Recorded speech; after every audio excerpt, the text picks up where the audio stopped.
Hey, let me tell you a bedtime story. You don't need to think about tomorrow right now. Just breathe in and let the rain outside do the talking. The world can wait. Tonight is only for quiet and for rest. So close your eyes, listen to the sound of the rain, and let the story carry you somewhere soft, somewhere peaceful. The man who couldn't be found. The day started like any other in Burlington. Grey skies, coffee shops serving maple lattes to students, the courthouse humming with the dull rhythm of paperwork. Inside, Judge Adams scribbled notes on a docket that didn't matter. He'd been on the bench for 20 years and had never once made national news. Why would today be different? It was just another sentencing. A young man with a non-violent crime, a lawyer arguing for leniency, and a prosecutor too bored to get worked up. Vermont wasn't the place for spectacle. Nothing ever happened here. Which is why what did happen mattered so much. Caleb sat at the defense table like he owned it. Crisp shirt, tie loose, jacket folded neatly. He didn't look like a man waiting for years in prison. He looked like a man waiting for a lunch reservation. The prosecutor droned on about distribution, intent, and federal guidelines. Words that sounded heavy but fell like wet paper. Caleb didn't listen. His attention was elsewhere, on the door across the hall, the door he knew would be unlocked, the door he'd paid for with an envelope of cash. He timed his breathing to the courtroom clock. Every tick brought him closer. Judge Adams called a recess. A clerk whispered something about missing paperwork. The bailiff sighed, rubbing his temple. In that tiny window of chaos, where everyone's attention scattered, Caleb stood. Not abruptly, not suspiciously. Just stood, like he was stretching his legs. He walked across the room. One step, then another. The bailiff glanced at him and looked away, assuming he belonged. After all, he looked like he belonged. Caleb reached the stairwell door, hand on the handle. For a moment, he thought it might stick. It didn't. It opened with a soft click. And just like that, he vanished. When the courtroom realized he was gone, it felt surreal. Like someone had misplaced their keys, not their defendant. "Check the bathrooms," a clerk shouted. "Lock the exits," the bailiff barked too late. Within minutes, Burlington PD scrambled. Squad cars lit up intersections. Officers combed the streets, searching alleys, asking joggers if they'd seen a young man in a tie. It would have been funny if it wasn't humiliating. Vermont cops weren't built for this.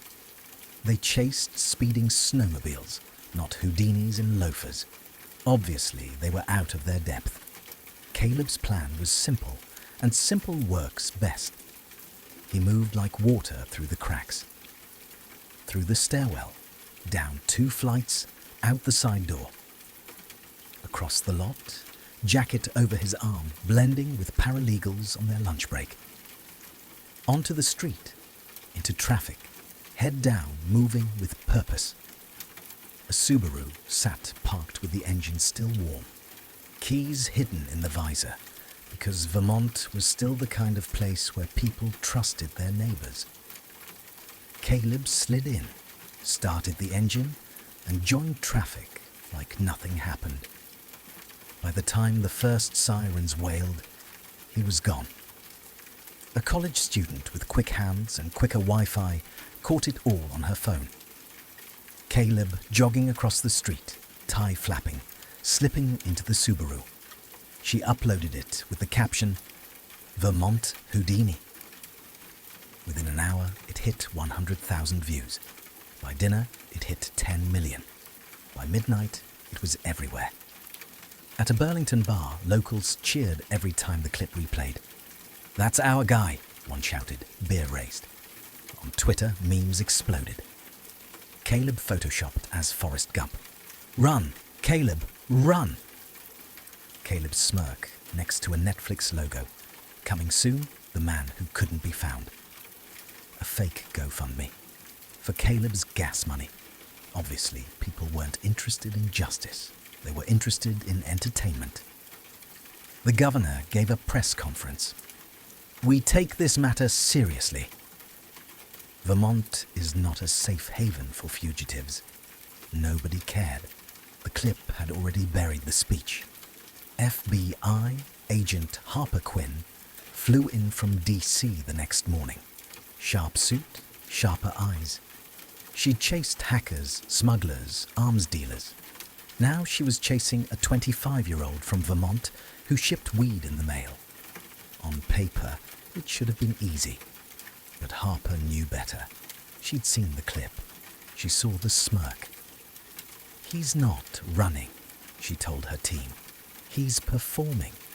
National news anchors cracked jokes about Vermont finally being exciting. Late-night comedians opened monologues with, "In Vermont today." Yes, Vermont, apparently it exists. A fugitive escaped custody. The state was embarrassed. But secretly, Vermonters kind of liked it. They weren't supposed to be the setting for a thriller, yet here they were, starring in one. That night, Caleb sat in the stolen Subaru at a rest stop, hoodie up, watching his face replay on a diner TV. The anchor said it again. The man who couldn't be found. Caleb smirked. He wasn't just running. He was content. And America had just tuned in to episode 1. Before he was a fugitive, Caleb Ward was a businessman. Not the kind that files quarterly reports or hires consultants, but the kind that knows opportunity when he sees it. California legalized marijuana years ago. Vermont had not. Caleb saw a gap in the map, a loophole shaped like a cardboard box. He didn't grow it. He didn't package it. He didn't need to. His partners on the West Coast handled the supply. All Caleb did was arrange for it to travel east through the most American system there was, the U.S. mail. It was elegant, simple, hidden in plain sight. Obviously, every drop was the same. Caleb woke before dawn, brewed a strong cup of coffee, and parked himself by the living room window of his rented farmhouse. The driveway was gravel, long enough for him to see the dust plume before the mail truck appeared. And he waited. No matter the weather, blizzards, rain, July heat, Caleb's eyes locked on that stretch of dirt road. His pulse always ticked higher when the white van turned in, tires crunching. The mailman, a middle-aged guy named Tom, never suspected a thing. He delivered Amazon packages, birthday cards, and, unknowingly, kilos of marijuana, vacuum-sealed and tucked inside plain brown boxes. Caleb treated it like ceremony. Wait for Tom to drive off. Walk out calmly like picking up textbooks. Carry the box inside without rushing. Slice the tape only after locking the door.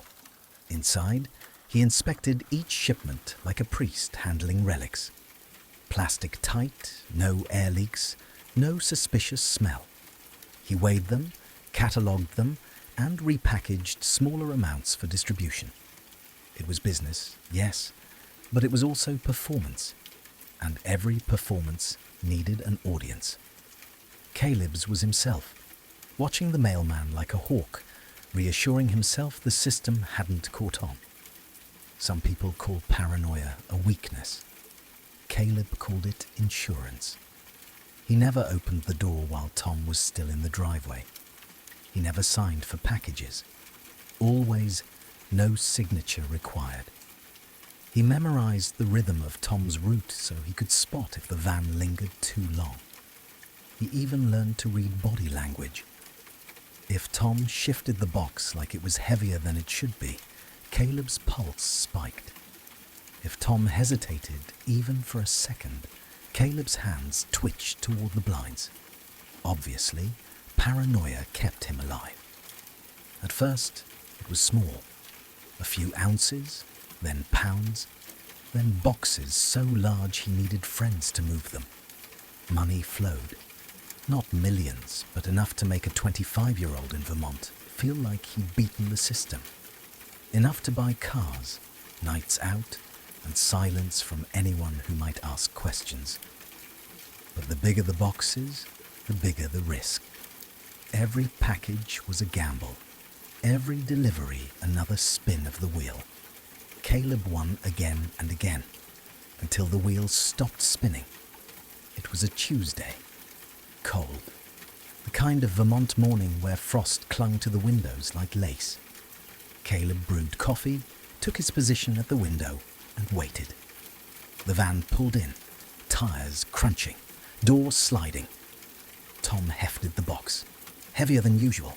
He held it a second longer, too long. Caleb's stomach flipped, his eyes narrowed. He saw it. The hesitation, the suspicion. Tom set the package down slower than usual. The van didn't drive off right away. It lingered. Caleb's paranoia screamed. Something was wrong. That night, police raided the farmhouse. They had tracked one suspicious package from California, run it through a K9 unit, and decided to watch where it landed. When they kicked in the door, Caleb was calm. He had flushed what he could, hidden what he couldn't, but there was enough left for charges, enough for handcuffs. They booked him. They fingerprinted him. They wrote his name on the same forms they wrote for every other small-time dealer. But Caleb wasn't small-time, and he wasn't done. Vermont's court system wasn't prepared for someone like him. Young, clever, non-violent, with a crime that felt more entrepreneurial than dangerous. The judge frowned, but leaned liberal. Bail was set. Caleb smiled. He knew something the court didn't. This wasn't the end of his story. It was the beginning. When the news broke that Caleb's operation involved mail trucks, the public laughed. Of course he used the mail. It's Vermont. What else was he supposed to do? Memes showed him photoshopped as a USPS driver. Tagline: neither snow, nor rain, nor heat, nor cops. TikTok edits spliced footage of mail vans with Caleb's mugshot. Reddit threads called him the stoner Steve Jobs.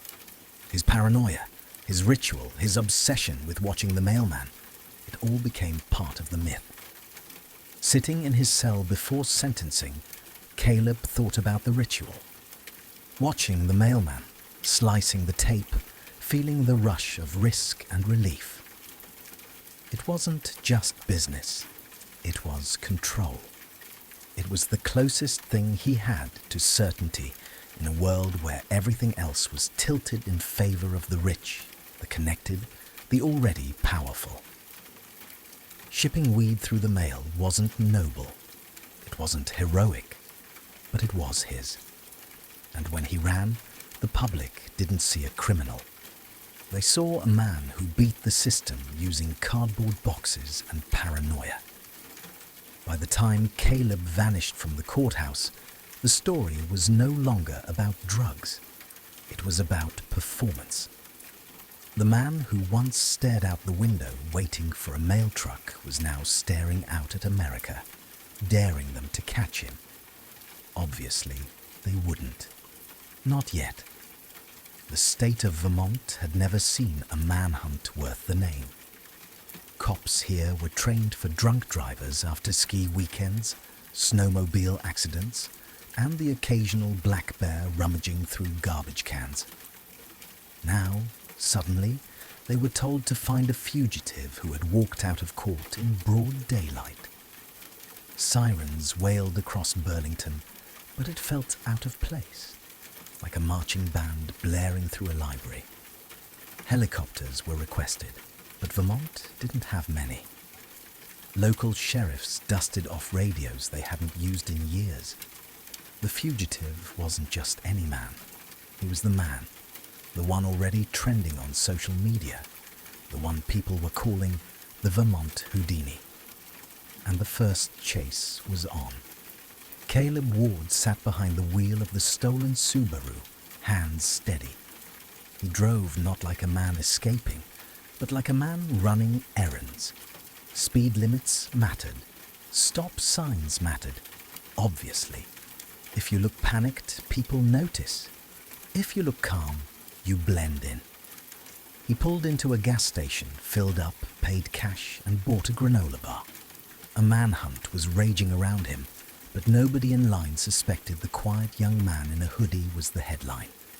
Out in the Vermont countryside, barns dotted the landscape like relics. Caleb knew them well. He had delivered weed to farm kids who grew up in them, traded cash in their haylofts, hidden boxes behind stacks of feed. So when patrol cars fanned out, he ditched the Subaru down a dirt road and slipped into a red barn with peeling paint. He crouched behind bales of hay, heart beating steady as two cruisers rolled by. Their lights flickered across the barn walls, then vanished into the distance. Caleb smiled. First near miss. First episode. Word spread fast. Vermont towns weren't big, and gossip outran the news. Some locals offered tips to police. Others, not so much. At a diner in Montpelier, a waitress laughed when asked if she'd seen him. "Would I tell you if I did?" She winked. At a gas station, a clerk slipped him a candy bar and whispered, "Keep running, man." Public opinion wasn't divided. It was united. Caleb wasn't the villain. He was the entertainment Vermont never knew it needed. The first blurry photos hit Twitter that night. A hooded figure near a barn. A Subaru parked crooked off Route 2. Someone claiming to have seen him buying coffee in a maple fields. Reddit threads tracked confirmed sightings. TikTok edits spliced chase footage with dramatic music. Hashtags climbed again. Hashtag find Caleb. Hashtag run Caleb. Run. Hashtag Vermont Houdini. Obviously, this wasn't just news. It was content. And content travels faster than cops. At one point, deputies set up a roadblock outside Middlebury. Cones, flashing lights, nervous officers. Caleb saw it from a distance, slowed, and turned calmly into a side road. He parked in a stranger's driveway, walked up like he lived there, and slipped around back. By the time officers checked cars, Caleb was gone, moving through the woods with the patience of a hunter. The police were embarrassed. The public roared with laughter. His closest call came 2 nights later. A trooper walked into a gas station just as Caleb was walking out. Their eyes met. The trooper froze, recognition dawning. Caleb didn't. He smiled, nodded politely, and kept walking. By the time the trooper sprinted outside, Caleb had slipped into the shadows.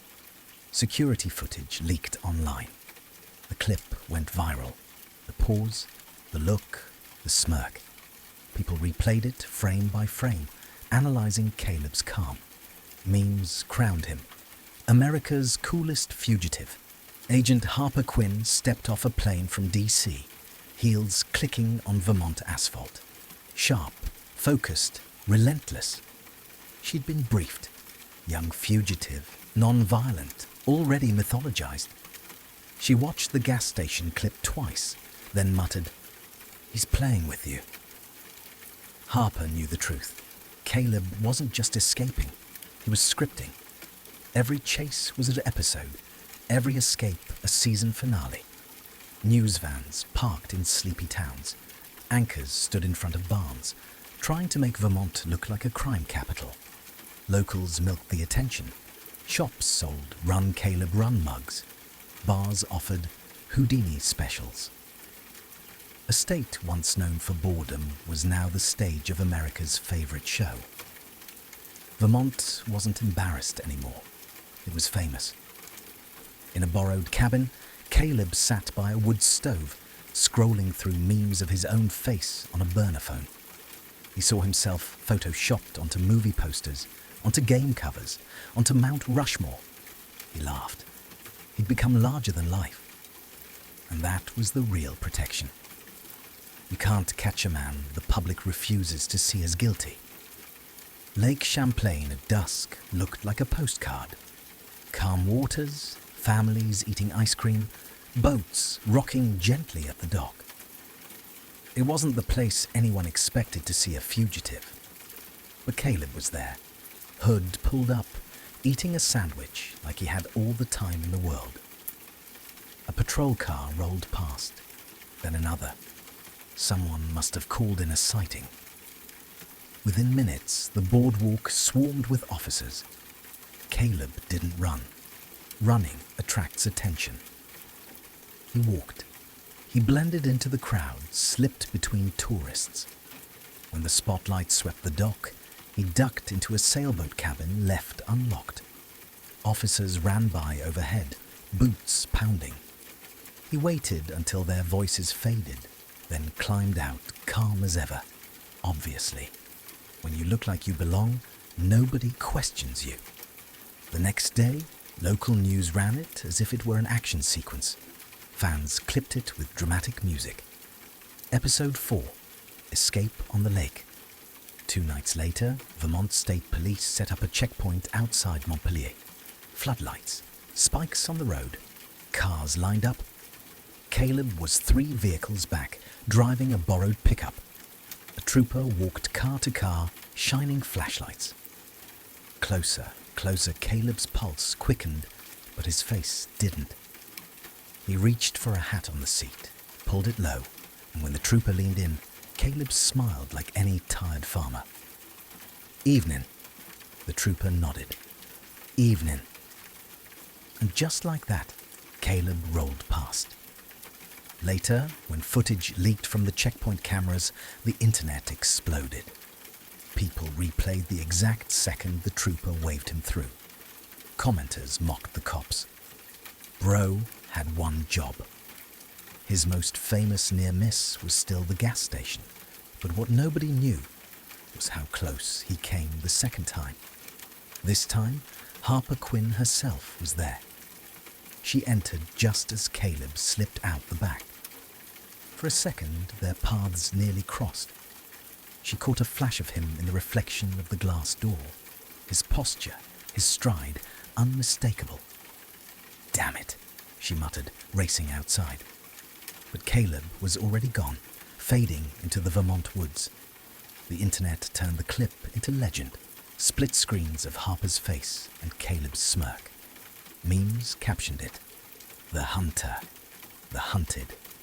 One step apart, obviously Cliffhanger's cell.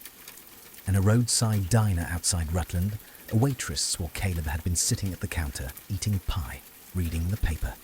She even described the flavor, apple a la mode.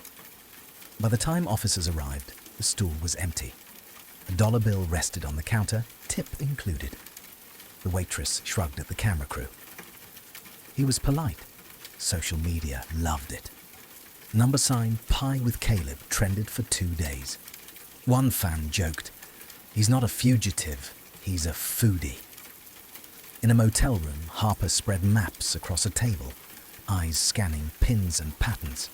She hated to admit it, but she respected him. "He's not improvising," she told her team.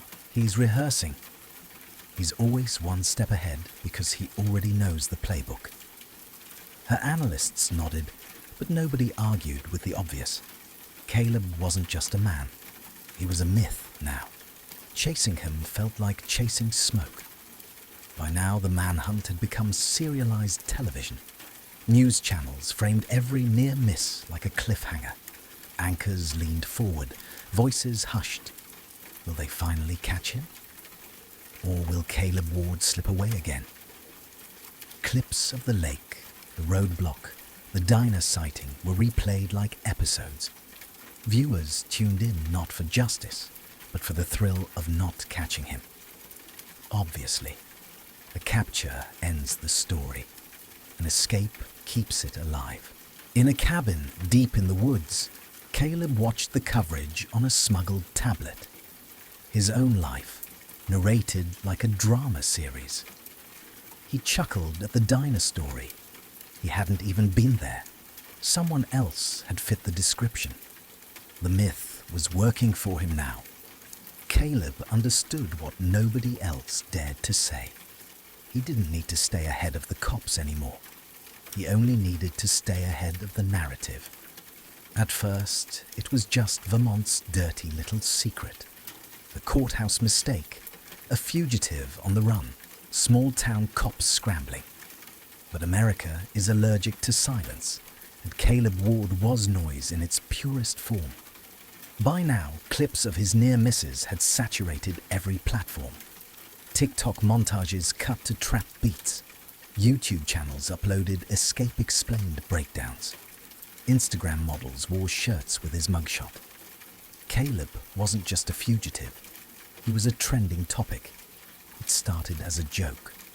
A college kid launched a GoFundMe page. Help Caleb pay for gas if they ever catch him. Within 48 hours, it had raised $20,000. Another popped up. Caleb's Legal Defense Fund. People donated like it was a telethon. Obviously, nobody knew if Caleb would ever touch the money. Maybe it was a scam. But the point wasn't the fund. The point was the routing. America wanted him free, even if that meant paying for it. Daytime talk shows ate it up. Hosts gushed about his smirk, his calm under pressure. Women tweeted threads titled, 10 Reasons I'd Hide Caleb in My Basement. On TikTok, thirst edits blew up. Caleb dodging cops. Caleb walking calmly past patrols. Caleb smiling in court. The captions dripped with irony and desire. Obviously, attractiveness sells. The fugitive wasn't just clever. He was photogenic. Men didn't swoon, but they admired. Forums lit up with posts like, Bro is living GTA IRL. Legend. Absolute legend. Teach me your ways. It wasn't about weed. It wasn't even about crime.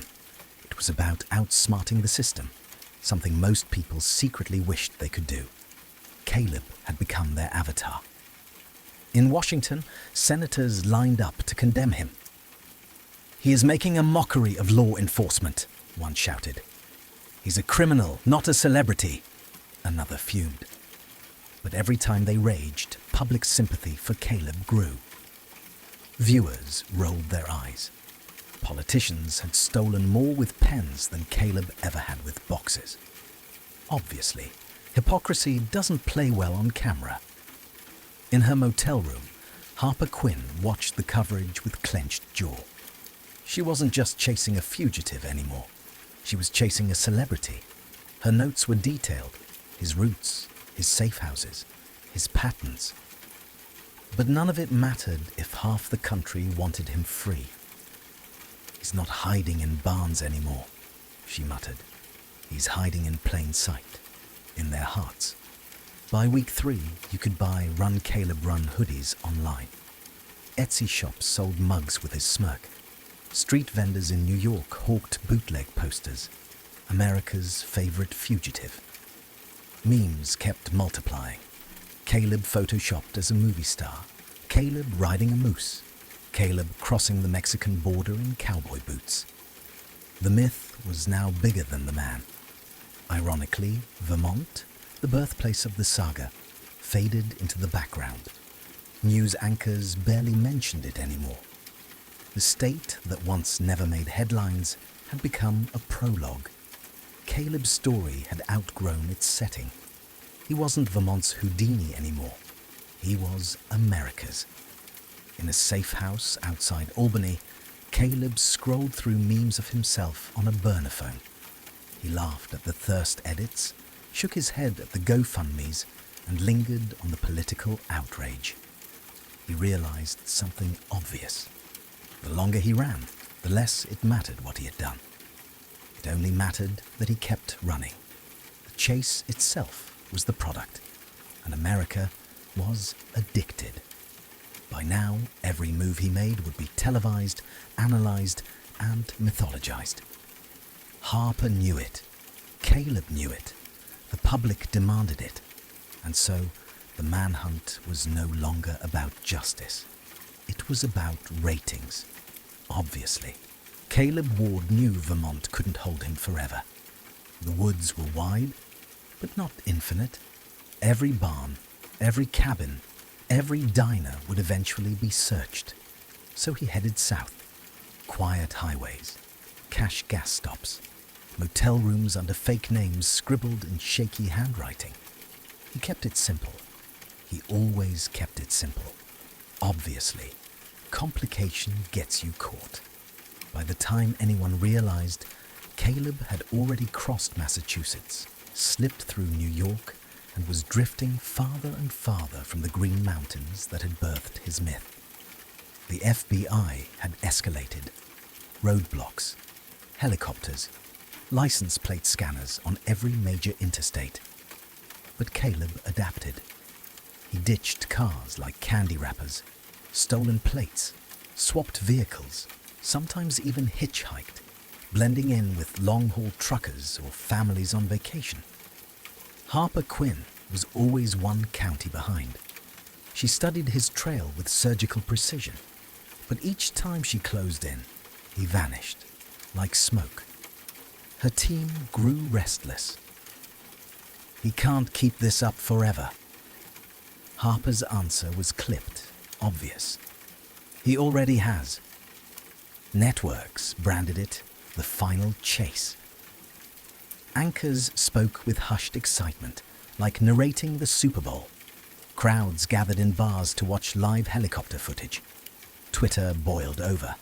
Will he make it? Betting pools opened. Some wagered he'd be caught in Texas. Others bet on Mexico. Some said he'd disappear entirely, a ghost. It wasn't a manhunt anymore. It was reality TV with national ratings. By the time Caleb reached Texas, he was running on instinct and fumes. Dusty highways stretched like ribbons into the desert. He knew Mexico wasn't far. He could almost taste the border, but so did the FBI. Roadblocks thickened. Drones buzzed overhead. Helicopters traced the roads like vultures. This wasn't Vermont anymore. Texas law enforcement was built for spectacle, and they wanted the trophy. It happened at dusk. Caleb in a stolen pickup, headlights off, dirt kicking up behind him. Helicopters spotted him first, cameras broadcasting live. Sirens echoed across the desert, roadblocks ahead, dust storms behind. Millions watched. Bars erupted into cheers, living rooms filled with shouts. It was America's new favorite sport. Caleb swerved off-road, tires tearing through scrub and sand. He ditched the truck near an arroyo, slipped into the shadows, and vanished into the desert night.